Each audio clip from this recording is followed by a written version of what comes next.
Nilikaa kwenye sofa kwa zaidi ya saa moja bila hata kushika simu au kushika chochote. Macho yangu yalitazama, lakini sikujua natazama nini. Na kila nikifumba macho yangu nilikuwa naona picha ile ile ya mwanamke yule yule. Mawazo yalinifanya nikumbuke kila kumbukumbu ya miaka yote 7. Vile tuliishi katika nyumba yetu na vile tuliishi katika ndoto zetu, huku nikiamini nimepata mwanaume wa kweli. Hapana, kumbe nilikuwa mke kivuli. Karibu tena katika muendelezo wa simulizi yetu inayokwenda kwa jina la Alikuwa na Mke Mwingine. Na kama hii ni mara yako ya kwanza kushiriki nami katika simulizi hii, basi usisahau kusubscribe, kulike, kucomment, hata na kushare. Tuna mengi ya kukusimulia. Wakati nimezungukwa na mawazo, ghafla mlango uligongwa. Sikuwaza ni nani kwa muda ule, ila nilifungua. Alikuwa Thomas. Uso wake ulikuwa na tabasamu na bashasha. Mkono wake wa kulia ulikuwa umebeba begi la zawadi. Mkono wake wa kushoto ulikuwa na maua. Alisema Thomas, "Habari mke wangu. Nimekuja kuwaona watoto. Nimewaletea na zawadi." Alipoingia tu ndani, nilimwangalia kama mtu nisiyemjua. Nilimuona kama mtu tofauti. Ubongo wake ulikuwa ukinikaba shingoni. Hakujua kuwa nilikuwa nimekutana na mke mwenzangu, ila alikuwa ananiongelesha. Thomas alisema, "Unaonekana umepungua. Kila kitu kiko sawa. Mbona umechoka sana?" Nilimtazama kwa sekunde chache. Kabla sijasema chochote, Thomas akaanza kujikosha kwa maneno, huku akicheka cheka.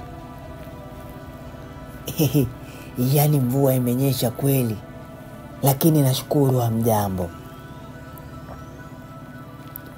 Alikuwa kama mtu anayeigiza furaha. Na kwenye mfuko aliobeba kulikuwa na keki na juisi. Hivyo akawaandalia watoto mezani, na watoto walifurahi kumuona baba yao. Alizungumza na watoto kwa upendo, lakini kwa upande wangu alikuwa baridi kama barafu. Hakuniuliza siku yangu ilikuwaje. Hakuniambia nimependeza. Alikuwa kama mwili wake tu ndo uko hapa, ila moyo wake upo sehemu nyingine. Tulipomaliza kula, niliandaa watoto kwenda kulala.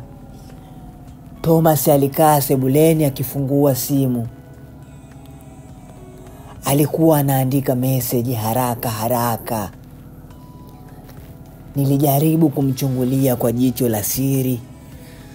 Alionekana na tabasamu na vicheko, akiwa anacheka na simu yake. Nikamuuliza, "Umekosa cha kucheka na sisi leo?" Thomas alijibu, "Kuna rafiki yangu amenambia jambo la ajabu. Hata wewe ungewahi kulisikia, ungetabasamu." Kwa hasira nikamwambia, "Kuna rafiki yako au yule?" Neno langu alikumaliza kutoka. Nilijitahidi kumeza hasira yangu.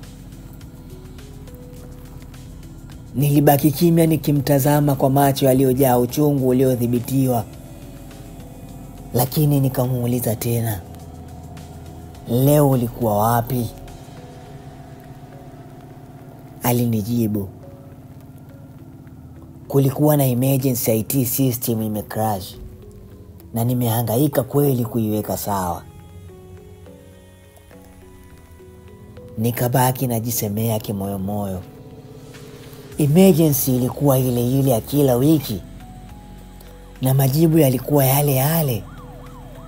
Ningeweza kumwambia kwamba leo nimemuona mke mwenzangu na niliona picha zenu, niliona hata mtoto wenu, pia nilikuja kwenye nyumba yenu, lakini niliamua kukaa kimya. Nikamwacha aendelee kucheza mchezo wake bila kujua mimi tayari najua.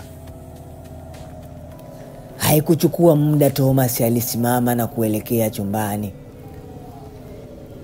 Na usiku ule alilala huku akiwa ameweka simu yake chini ya mto. Nikajua hakuna amani kwa mtu anayejua anatenda dhambi. Lakini mimi sikusema lolote. Usiku ulikuwa mzito kwangu. Nililala lakini kwa shida sana. Niliamka mapema kama kawaida yangu.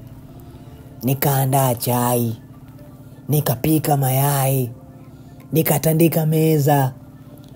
Nilijua ni kazi ya kawaida ya kila siku, lakini moyo wangu haukuwa kama kawaida.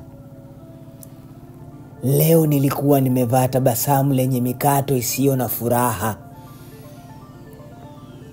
Thomas alitoka chumbani akiwa amevaa vizuri, huku akionekana ana haraka. Nilimwambia, chai iko mezani, njoo unywe kabla hujaondoka. Thomas aliangalia mezani na kusema, leo sihitaji chai, sina hamu. Nilimwambia, lakini ni chai yako uipendayo, nimeweka hata na tangawizi. Thomas akajibu kwa hasira, nimesema sina hamu.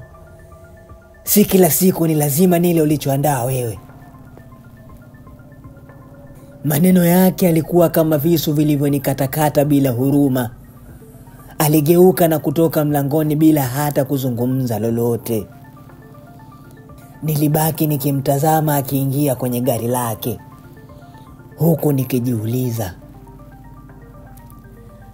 chai hii ina maana gani kwake? Au mimi ni nani kwake? Nilijaribu kutuliza akili yangu na kusafisha kona za sebule yangu, huku nikijaribu kutuliza mawazo yangu. Wakati naendelea na usafi, mara mkono wangu ulikutana na kitu kigumu kilichokuwa kimeteleza chini ya sofa. Nilikitoa kwa umakini. Nilikitazama kwa muda, nikanusa harufu yake na kuchunguza muonekano wake. Niligundua havihusiani na mimi wala watoto wangu. Nilijua kabisa hiki si kitu changu wala si kitu chetu, ila hii ni alama ya upande wa pili wa maisha ya Thomas. Niliamua kukificha kitu kile. Kwa haraka nikakiweka ndani ya drawer ya meza ya kioo, huku nikijua ningeweza kukitumia baadaye kama kinga au silaha. Lakini ghafla Thomas alirudi nyumbani.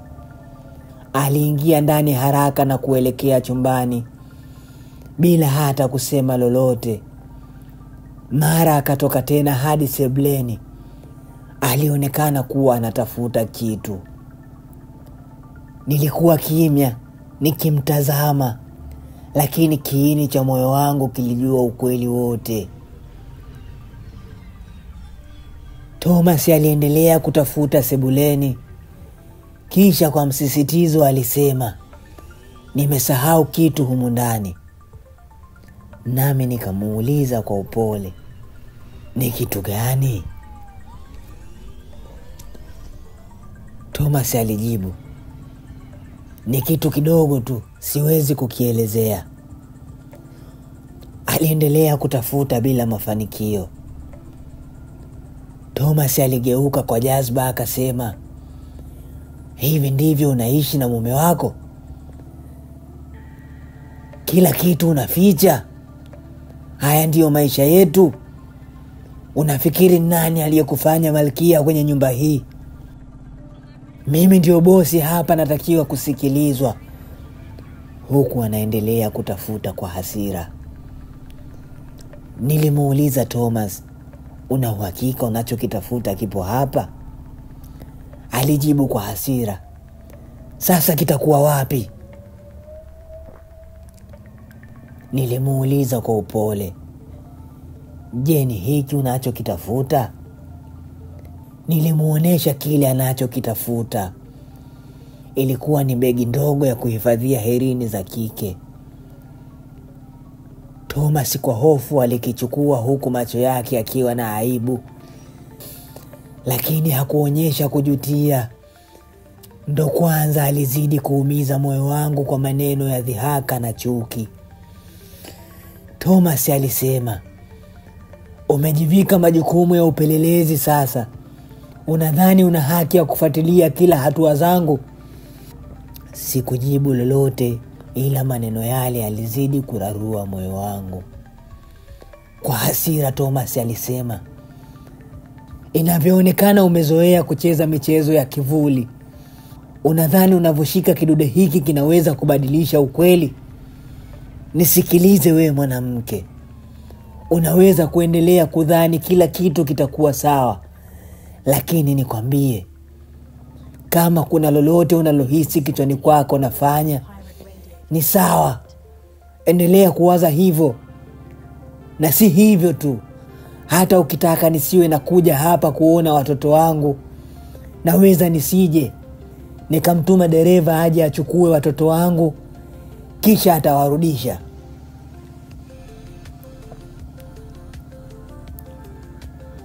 Kama hii ni mara yako ya kwanza kushiriki nami katika muendelezo wa simulizi hii, usisahau kusubscribe, kulike, kucomment, hata na kushare. Mpaka wakati mwingine katika muendelezo wa simulizi yetu ya alikuwa na mke mwingine. Wewe ni mtu wangu wa nguvu.